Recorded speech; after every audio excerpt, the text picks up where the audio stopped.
Marcelo, thanks to John and CSHE for this invite to participate in what's been a very stimulating 2 days. And we could just adapt some of your images, and that's South Africa too. Okay, so, but I want to take a different tack. So I want to speak very quickly in the time available about 3 things. Firstly, given the theme of the conference, which is politics and policy and the future of higher education, I want to begin very quickly with some conceptual points about politics and policy so that we try and get a shared understanding about some of those things. Secondly, I want to use those ideas of concepts of politics and policy to frame my comments on the student protest movement of 2015 to 2017. It's ongoing, as you say. Maybe not every day, but it's, appearing every few months. And thirdly, I then want to connect the student protest to populism and the question of university education in South Africa. Because I think we're at crossroads in South Africa, and it could go in very positive directions, or it could go the low road, and the eventual decline of South African universities. So, let me start with the definition of politics that I find useful, and I owe this to Michael Burawoy, who's just down there in the sociology department at Berkeley. That politics are really struggles within a specific arena aimed at a specific set of relationships. So this grounds politics, if you like, And he goes on further to define politics in that way, and he doesn't reduce politics to state politics also, because there's politics happening all over the place. Okay. So what I think is very useful about this definition of politics is we can conceive in terms of that definition an idea of student politics, faculty politics, curriculum politics. And so this idea of don't bring politics into the classroom becomes a rather fanciful idea there. Because politics permeates life. And politics permeates the university, and to pretend it doesn't, is not very helpful. Okay? And so let's not be afraid of the term politics then. And in that concept, and it has been critiqued, and I don't have time to go into the limits of Michael Burawoy's concept of politics. It really allows you to think of university politics as politics concerned with social relations internal to the university, around curriculum, around governance, around financing, and so on. And you can think about the politics of the university, which is a more national, because that also affects what happens in universities. And the last point then I want to make is about this idea of policy making and policies. Because policies are concerned with the politics of daily life. I'm not a linguist, but those of you who are from Europe know that in many European languages, there's no distinction between politics and policy. They mean the same thing. And that's, I think, a very interesting idea. Because like politics, policies are also shaped by contestation and conflict and so on. This idea that you can have neutral, technical policies that benefit everyone as if there are not winners and losers out of policies and so on is a quaint idea. And so let's confront the idea that policies advantage and disadvantage, privilege and create problems for particular social groups and so on. It's not just a matter of identifying the best policy, as if the best can be chosen without an engagement around politics and what kind of society we really want and what our values are and what our principles are and so on. So my skepticism around this notion of evidence-based policy making. I don't think policies are ever based on evidence. Ideology and other things come into that, and to pretend they don't is a mystery to me. Evidence-informed, yes, but not evidence-based. Okay, so that's my clearing of the area, if you like. So let me turn then to South Africa. And so the question that has to be asked is, what happens when you congregate in a society struggling with the legacy of colonialism and apartheid, the brightest of your society within universities that are untransformed in many respects? You take 1 million of your society of 50 million. These are the young people who have survived the rigors of schooling, because only one in 5 does, right? And you congregate them in your universities. Then you inadequately fund these universities to undertake their massive social responsibilities, and you don't provide them adequate financial aid, so they lead precarious existences, not often knowing when the next meal is coming and so on, right? On top of that, you subject them to large dropout rates. 60% of students in technical universities in South Africa will never graduate. 50% from the leading research universities in South Africa will never graduate with a degree in South Africa, right? On top of that, you don't reconstruct your epistemologies and ontologies. They still come from a colonial period. They are unreformed. Okay?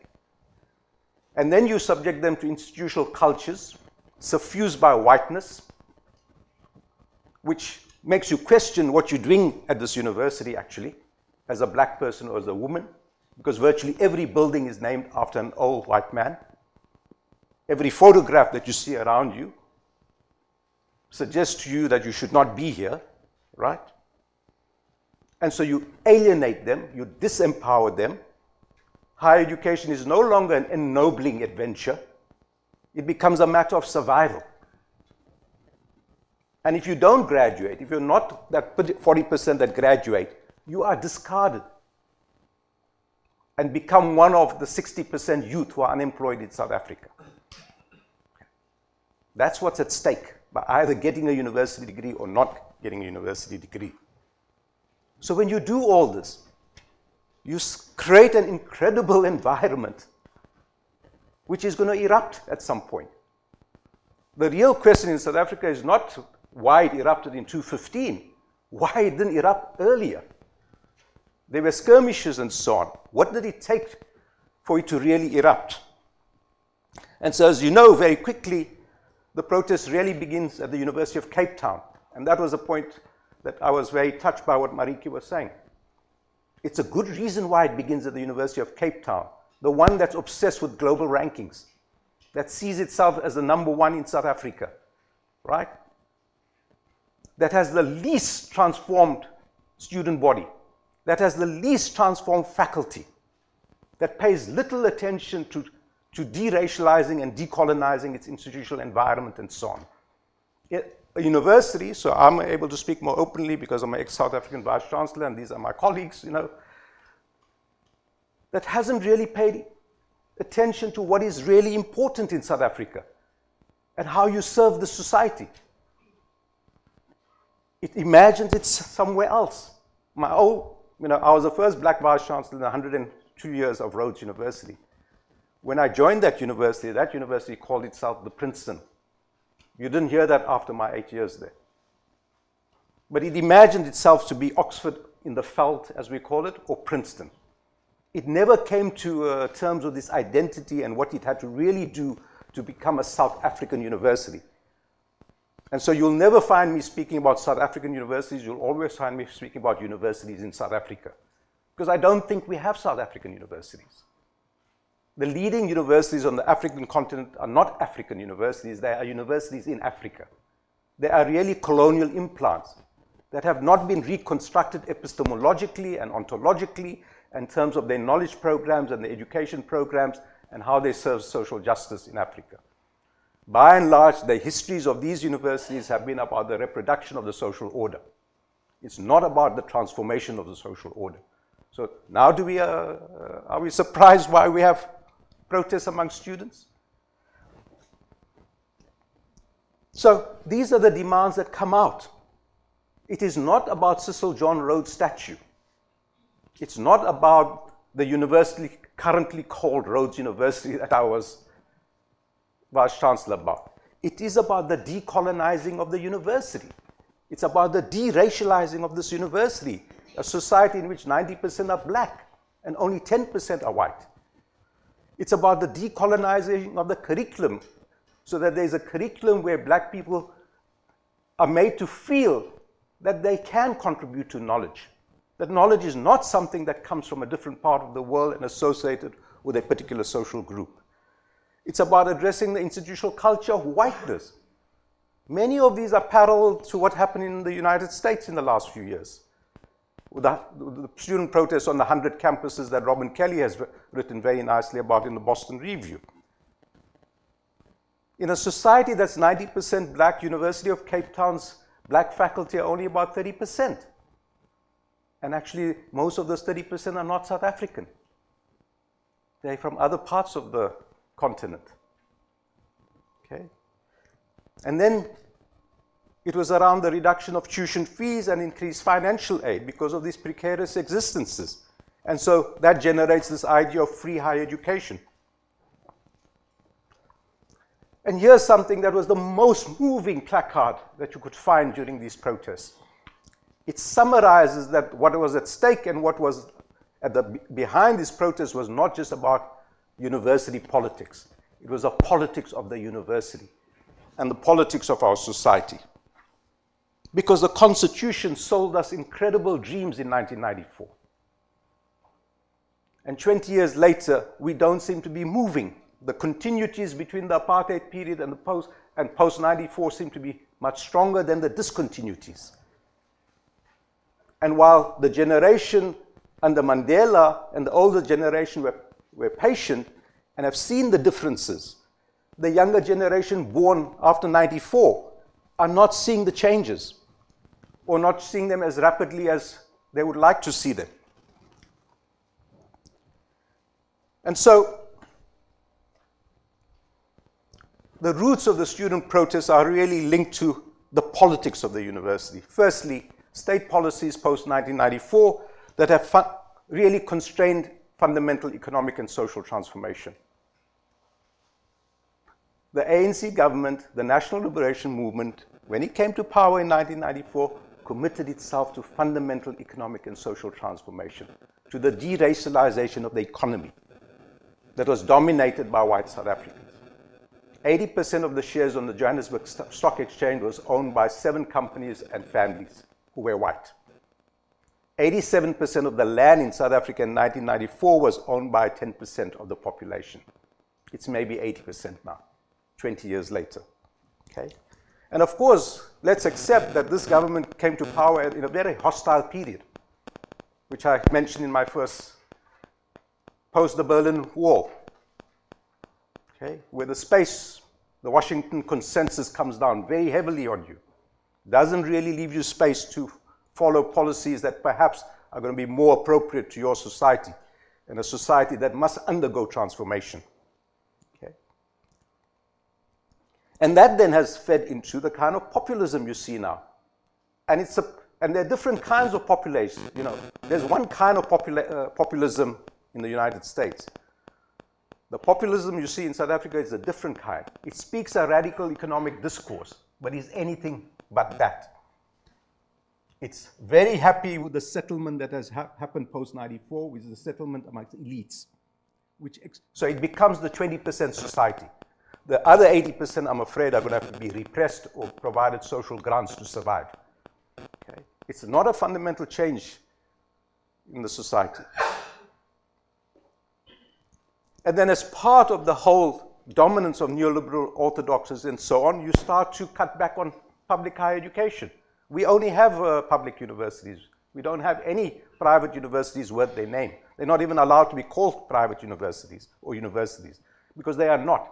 They're little colleges all over the place, right? The other part of the root of student protest is where universities have made choices in some cases which are disastrous. They've reduced the idea of transformation largely to how many black people do we have, how many women do we have, rather than our more substantive issues. They have not paid attention to fundamental issues of epistemology. Who makes knowledge? What is knowledge? And so on. And they have hardly decolonized or deracialized or demasculinized the institutional cultures of the universities. And so what is the significance of these protests? You can wipe them out, and there's been violence, and probably 500 million rands worth of buildings have been burnt and so on. These students have been very angry. And have they got reason to be angry? Yeah, they do have reason to be angry, to be honest. Okay? It's surprising it didn't happen around our World Cup in 2010, actually. given the amount of public funds we spent on building stadiums, where the benefits were largely private, to be honest. Okay? And so they are really a reminder of the tardy transformation in and of higher education and within society. They have placed forcefully onto the agenda that, in a way that makes us sit up and take notice now, because they feel they have been very polite in raising these questions nicely through representative councils at universities, and no one is taking it seriously. It's really signaling the entry of a very powerful social group in our societies. They played a major role before 1994. I come out of the student movement myself in 1976 during those uprisings. And it's a discovery by a new generation that mobilization and collective action can achieve results. So one wisecrack says they are reading Manuel Castells, Networks of Outrage and Hope. Yes, they're reading Castells, but they're also reading Fanon and Dubois and Césaire and so on. So there are key features. I don't want to go into them. Let me finish off. To connect politics and policy, I think we must be very careful in the conjuncture we find ourselves to label populist things that may be anathema to us, but are not necessarily populist. So the demand for free higher education in South Africa should not be written off as a populist demand. Why is it a populist demand?